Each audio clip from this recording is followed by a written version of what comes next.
उत्पत्ति अध्याय 1 सृष्टि का वर्णन।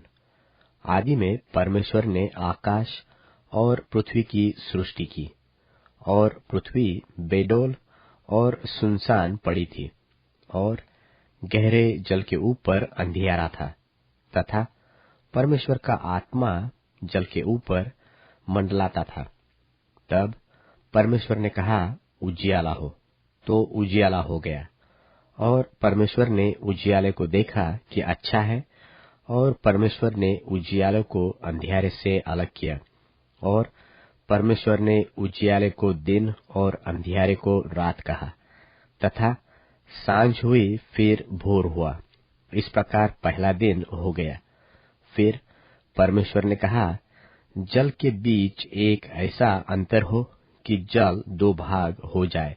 तब परमेश्वर ने एक अंतर करके उसके नीचे के जल और ऊपर के जल को अलग कर दिया, और वैसा ही हो गया। और परमेश्वर ने उस अंतर को आकाश कहा। तथा सांझ हुई, और फिर भोर हुआ। इस प्रकार दूसरा दिन हो गया। फिर परमेश्वर ने कहा, आकाश के नीचे का जल एक स्थान में इकट्ठा हो, और सूखी भूमि दिखाई दे, और वैसा ही हो गया।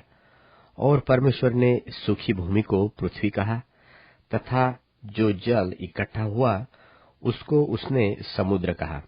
और परमेश्वर ने देखा कि अच्छा है। फिर परमेश्वर ने कहा, पृथ्वी से हरी घास तथा बीज वाले छोटे छोटे पेड़ और फलदायी वृक्ष भी, जिनके बीज उन्हीं में एक एक की जाति के अनुसार होते हैं, पृथ्वी पर उगे। और वैसा ही हो गया। तो पृथ्वी से हरी घास और छोटे छोटे पेड़, जिनमें अपनी अपनी जाति के अनुसार बीज होता है, और फलदायी वृक्ष, जिनके बीज एक एक की जाति के अनुसार उन्हीं में होते हैं, उगे। और परमेश्वर ने देखा कि अच्छा है। तथा सांझ हुई, फिर भोर हुआ। इस प्रकार तीसरा दिन हो गया। फिर परमेश्वर ने कहा, दिन को रात से अलग करने के लिए आकाश के अंतर में ज्योतियां हो, और वे चिन्हों और नियत समयों और दिनों और वर्षों के कारण हो। और वे ज्योतियां आकाश के अंतर में पृथ्वी पर प्रकाश देने वाली भी ठहरे, और वैसा ही हो गया। तब परमेश्वर ने दो बड़ी ज्योतियां बनाई। उनमें से बड़ी ज्योति को दिन पर प्रभुता करने के लिए, और छोटी ज्योति को रात पर प्रभुता करने के लिए बनाया। और तारागण को भी बनाया। परमेश्वर ने उनको आकाश के अंतर में इसलिए रखा कि वे पृथ्वी पर प्रकाश दे, तथा दिन और रात पर प्रभुता करे, और उजियाले को अंधियारे से अलग करे। और परमेश्वर ने देखा कि अच्छा है। तथा सांझ हुई, फिर भोर हुआ। इस प्रकार चौथा दिन हो गया। फिर परमेश्वर ने कहा, जल जीवित प्राणियों से बहुत ही भर जाए, और पक्षी पृथ्वी के ऊपर आकाश के अंतर में उड़े। इसलिए परमेश्वर ने जाति जाति के बड़े बड़े जल जंतुओं की और उन सब जीवित प्राणियों की भी सृष्टि की, जो चलते फिरते हैं, जिनसे जल बहुत ही भर गया। और एक एक जाति के उड़ने वाले पक्षियों की भी सृष्टि की। और परमेश्वर ने देखा कि अच्छा है। और परमेश्वर ने यह कह के उनको आशीष दी कि फूलो, फलो और समुद्र के जल में भर जाओ, और पक्षी पृथ्वी पर बढ़े। तथा सांझ हुई, फिर भोर हुआ। इस प्रकार पांचवां दिन हो गया। फिर परमेश्वर ने कहा, पृथ्वी से एक एक जाति के जीवित प्राणी, अर्थात घरेलू पशु और रेंगने वाले जंतु और पृथ्वी के वन पशु, जाति जाति के अनुसार उत्पन्न हो। और वैसा ही हो गया।